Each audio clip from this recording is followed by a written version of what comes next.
സിറിയയിൽ വ്യോമാക്രമണം നടത്തി ഇസ്രായേൽ. വിമതസേന പിടിച്ചെടുത്തതിനു പിന്നാലെ ആയുധശേഖരം അവരുടെ കയ്യിൽ എത്തുന്നത് തടയുന്നതിനായിരുന്നു വ്യോമാക്രമണം. ആയുധ സംഭരണ കേന്ദ്രങ്ങൾ ബോംബിട്ടാണ് തകർത്തത്. സുവൈദയിലെ ഗൽഗലാഹ വ്യോമത്താവളത്തിലെ ആയുധശേഖരങ്ങൾ, ദാര ഗവർണറേറ്റിലെ സൈനിക കേന്ദ്രങ്ങൾ, ഡമാസ്കസിലെ മെസെ വ്യോമതാവളം എന്നിവിടങ്ങളിലാണ് പുലർച്ചെ ആക്രമണമുണ്ടായതെന്ന് സിറിയയിൽ നിന്നുള്ള റിപ്പോർട്ടുകളിൽ പറയുന്നു.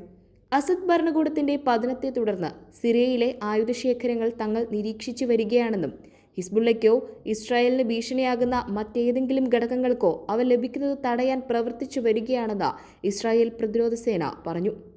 പ്രസിഡന്റ് ബഷാർ അൽ അസദ് ഭരണകൂടത്തിന്റെ പെട്ടെന്നുള്ള പതനം ഒരിടവേളയ്ക്ക് ശേഷം സിറിയയിൽ വീണ്ടും അനിശ്ചിതാവസ്ഥ സൃഷ്ടിക്കുകയാണ്. HDS സംഘടനയുടെ നേതൃത്വത്തിലുള്ള വിമതസേനയുടെ ആക്രമണത്തിലാണ് ശക്തമായ ഭരണകൂടം തകർന്നു വീണത്. അതിനിടെ സിറിയയെ വിട്ട പ്രസിഡന്റ് ബഷാർ അൽ അസദ് കുടുംബത്തോടൊപ്പം മോസ്കോയിലെത്തി. അദ്ദേഹത്തിന് അഭയം നൽകുമെന്ന് റഷ്യ വ്യക്തമാക്കിയിട്ടുണ്ട്. ഇത്രയും കാലം അസദ് രാജ്യത്തെ ഇറാന്റെ താൽപര്യത്തിന് എറിഞ്ഞുകൊടുത്തെന്ന് വിമത നേതാവ് കുറ്റപ്പെടുത്തി. അതേസമയം ബഷാർ അൽ അസദ് സിറിയ വിട്ടെന്ന് റഷ്യ സ്ഥിരീകരിച്ചിട്ടുണ്ടെങ്കിലും എവിടെയാണെന്ന് വ്യക്തമാക്കിയിരുന്നില്ല. നയതന്ത്ര കാര്യാലയങ്ങളുടെ സുരക്ഷ ഉറപ്പു നൽകിയെന്ന ക്രെംലിൻ വൃത്തങ്ങൾ അറിയിച്ചു. അതേസമയം HDSന്റെ സിറിയൻ ജനതയെയും താലിബാൻ അഭിനന്ദിച്ചു.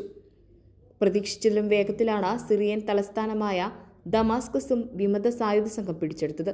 അബു മുഹമ്മദ് അൽ ജുലാനിയാണ് അസദിന്റെ ഏകാധിപത്യ ഭരണം അവസാനിപ്പിച്ച് സിറിയയിൽ ഭരണത്തിലേറുന്നത്. അമേരിക്ക തലയ്ക്ക് 10 കോടി വിലയിട്ട കൊടും ഭീകരനായിരുന്നു ജുലാനി. പ്രസിഡന്റും രാജ്യം വിട്ടതോടെ ജനം തെരുവിലിറങ്ങി.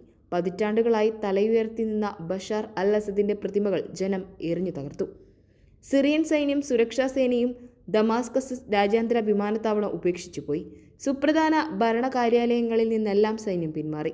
പലയിടത്തും ജയിലുകൾ തകർത്ത് വിമതർ തടവുകാരെ കൂട്ടത്തോടെ മോചിപ്പിച്ചു.